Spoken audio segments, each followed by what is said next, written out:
तब शंकर जी की चढ़ी हुई बेलपत्र अगर पूरी 3 पत्तियां, मान लो आप पूरी 3 पत्ती भी बेलपत्र की नहीं खा सकते, तो बेलपत्र के आगे की थोड़ी सी एक अंश नोक मात्र भी आपके मुख में अगर जाती है तो भी वो उतना ही असर करेगी जितनी पूरी पत्ती करती है। एक अंश मात्र।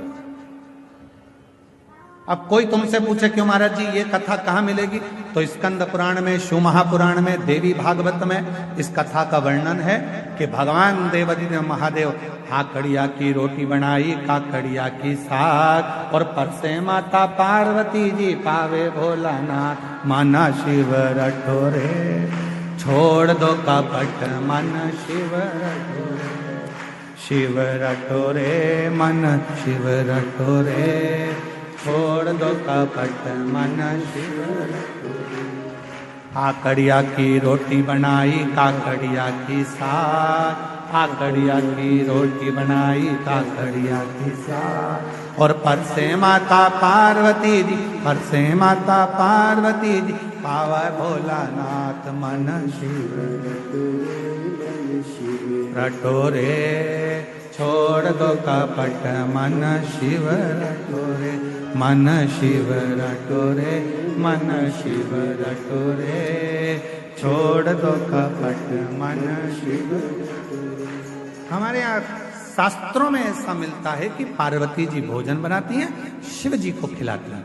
भोजन करने के बाद बाबा भोलेनाथ जब भोजन कर लेते हैं, जो पात्र में भोजन बचता है उस पात्र के एक अंश को पार्वती जी निकाल लेती हैं, एक अंश को गणेश जी निकाल लेते हैं, एक अंश को कार्तिकेय निकाल लेते हैं, और बाकी का जितना अंश है उसका कुछ भाग गण ले जाते हैं और उसका कुछ भाग देवता अपने साथ लेकर जाते हैं। तो कहा 33 कोटि देवताओं को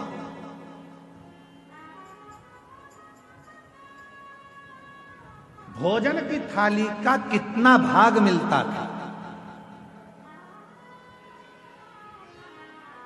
जरा ध्यान से सुनना प्रयागराज वाले।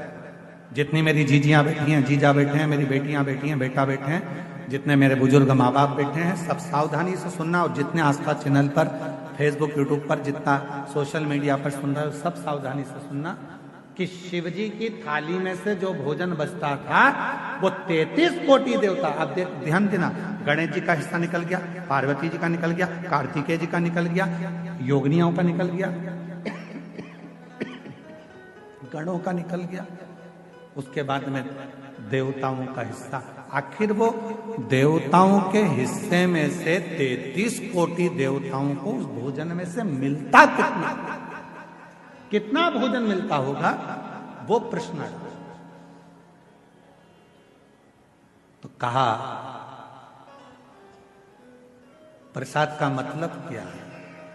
जो शंकर जी की थाली में से भोजन जाता था, भगवान नारायण के लिए लक्ष्मी जी लेकर जा रही हैं, और वैकुंठ जाते जाते जितने देवता उस प्रसाद का दर्शन करते थे, वो प्रसाद उतना उतना उन देवताओं की दृष्टि में समाहित होकर उनके हृदय में उतरता जाता था। भोजन का कण मात्र का दर्शन भी सुख दे जाता, कण मात्र का दर्शन भी सुख दे रहा।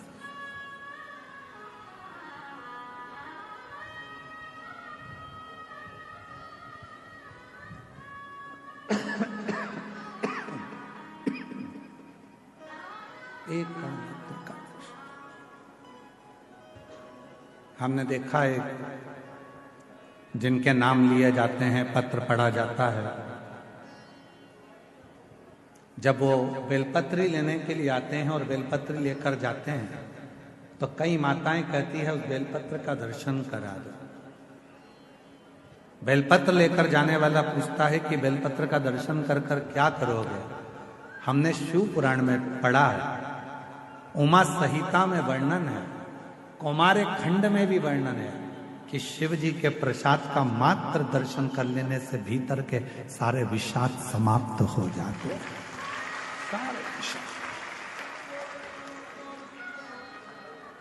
केवल प्रसाद का दर्शन करने से ही विषाद समाप्त हो जाए।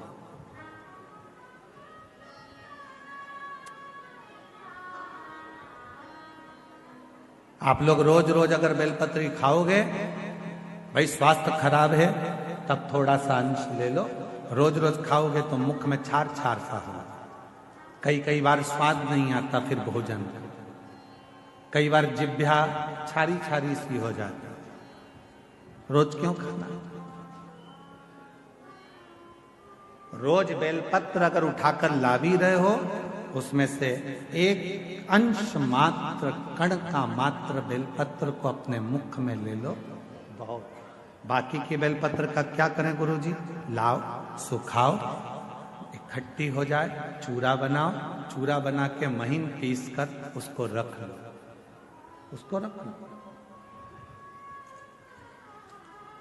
कभी कोई बहुत ज्यादा कोई तकलीफ में व्यक्ति मिले, उसको चुटकी मात्र की वो बेलपत्र का चूरा जो शिव पर चढ़ी हुई बेलपत्र है उसका दे। महाराज जी, बाबा जी, अभी एक गौ माता को बीच में एक रोग हो गया, गाय के पूरे शरीर पर महाराज जी ऐसे गांठ गांठ जैसे फुंसियां पड़ने लगी। वो स्मरण में हमें आ नहीं रहा है? हाँ, लंपी बीमारी हो पूरे में। सूचना मिली ऐसा ऐसा हो गया, क्या करें?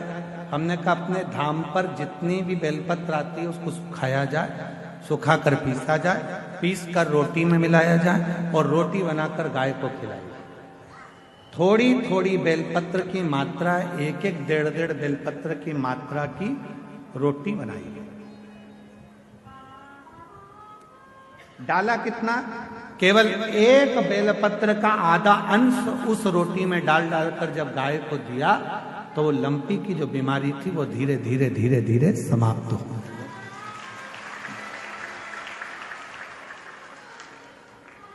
दवाई की तरह बेलपत्र की भी मात्रा होती है कि कितनी मात्रा में खाना है। ऐसा नहीं कि बेलपत्र पूरी मिली है तो हमको पूरी ही खाना है, ले जाओ थोड़ी थोड़ी घर में सबको दे दो, बाकी के संभाल के रखो। कोई जीव को, कोई व्यक्ति को जरूरत पड़े उस समय पर वो पानी से उसको थोड़ी सी डाली और निगल गए।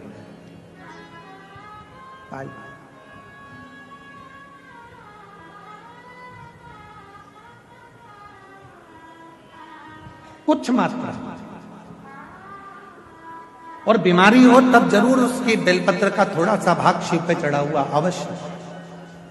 पर यदि आप स्वस्थ हैं, शिव की कृपा है, तो भले ना पाए, एक लोटा जल चढ़ाएं, जल का थोड़ा सा भाग अपने मुख में आचमन जरूर करें, उससे फल।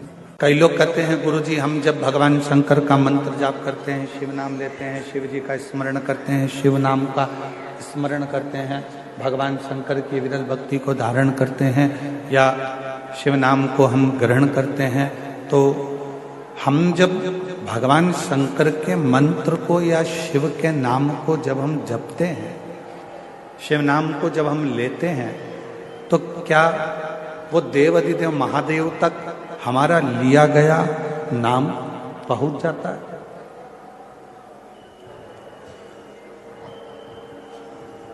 क्या देव अधिदेव महादेव तक हमारा लिया गया नाम पहुंच सकता है?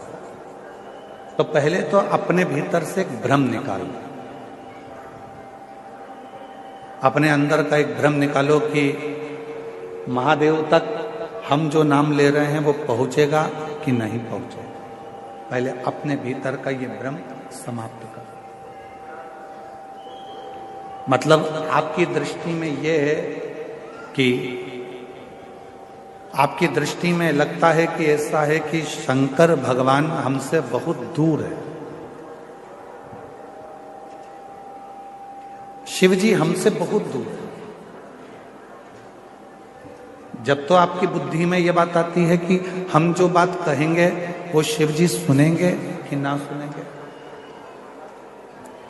हम जो मंत्र बोलेंगे, जो मंत्र हम बोलेंगे वो मंत्र शिव जी तक पहुंचेगा कि नहीं पहुंचेगा? हम जो मंत्र का स्मरण करेंगे वो देवाधिदेव महादेव तक पहुंचेगा कि नहीं पहुंचेगा? आपके भीतर यदि ये विचार चलता है तो मतलब आप ये विचार कर रहे हैं कि शंकर जी हमसे बहुत दूर है। पर शिव महापुराण की कथा कहती है, भगवान देवाधिदेव महादेव का चरित्र कहता है, जिस समय पर आप भगवान देवाधिदेव महादेव का स्मरण करते हो, उनको याद करते हो, उनका स्मरण करते हो, उस समय पर आपको लगता है कि शिव बहुत दूर हैं, तो उन तक हमारी आवाज पहुंचेगी कि नहीं पहुंचेगी? पर शिव कथा कहती है आपके मुख से जैसे ही भगवान शंकर को याद किया जाता है, शिव का नाम लिया जाता है, शिव का स्मरण किया जाता है, उस समय पर भगवान देवाधिदेव महादेव आपके नजदीक में खड़े होकर उस उच्चारण को श्रवण करते हैं। भगवान शंकर उस उच्चारण को श्रवण कर रहे होते हैं, भगवान शिव उस उच्चारणों को श्रवण करते हैं।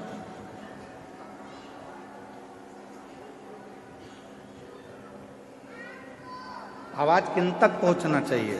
जो दूर है। जो करीब में है उन तक आवाज पहुंचाने की जरूरत ही नहीं पड़ती, वो हमारे अक्षरों को, हमारे शब्दों को देखकर भी समझ सकते। ब्रह्मा जी ब्रह्मलोक में, भगवान विष्णु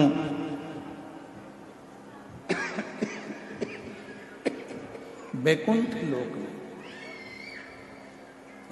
इंद्र लोक में, पर मेरा देवाधिदेव महादेव, मेरे भगवान शंकर, मेरे ओघड़दानी, मेरे शिव इसी मृत्यु लोक में। अब ब्रह्मा जी को यदि आपको कुछ कहना है तो भले तुमको तेज बोलना पड़ सकता है। भगवान विष्णु जी को अगर कुछ कहना है तो हो सकता है कि आपको तेज